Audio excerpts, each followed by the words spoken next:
नाशिकमध्ये पार पडलेल्या सुकाणू समितीच्या बैठकीत 12 जूनपासून 3 टप्प्यात तीव्र आंदोलन छेडण्याची घोषणा करण्यात आली।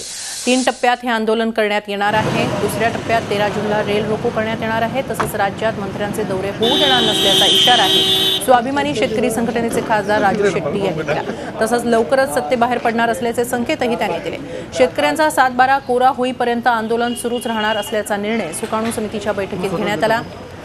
आंदोलनाच्या पहिल्या दिवशी जिल्हाधिकारी कार्यालयावर ठिय्या आणि 13 जूनला रास्ता रोको आणि रेल रोको करण्याचा इशारा देण्यात आला। या बैठकीमध्ये स्वाभिमानी शेतकरी संघटनेचे नेते राजू शेट्टी, आमदार बच्चू कडू यांच्यासह राज्यभरातील 70 शेतकरी आणि 250 पदाधिकारी तसंच हजारो शेतकरी सहभागी झाले होते।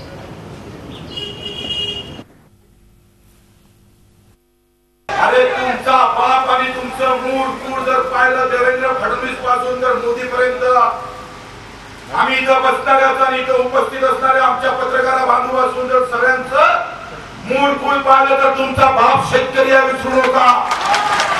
त्याच्यावर दाखल चालवणं म्हणजे तुमच्या बापावर दाखल चालवणं। या शेतकऱ्याला नेत्याची गरज आहे।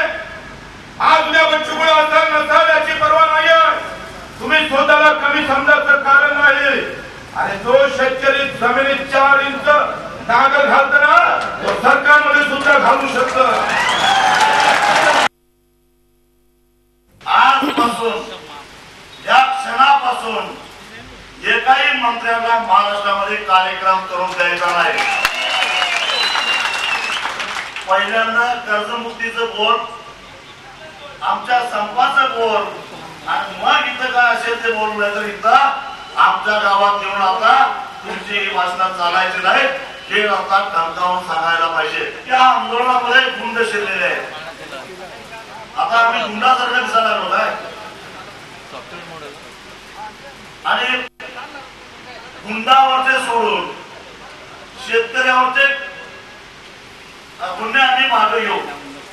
याचा अर्थ आता ज्यांच्यावर गुन्हे आहेत त्यांना हे बोलावून घेणार आणि हे भाजपमध्ये पुन्हा मागे घेतो अशी यांची इन्कमिंग सुरू होणार आहे।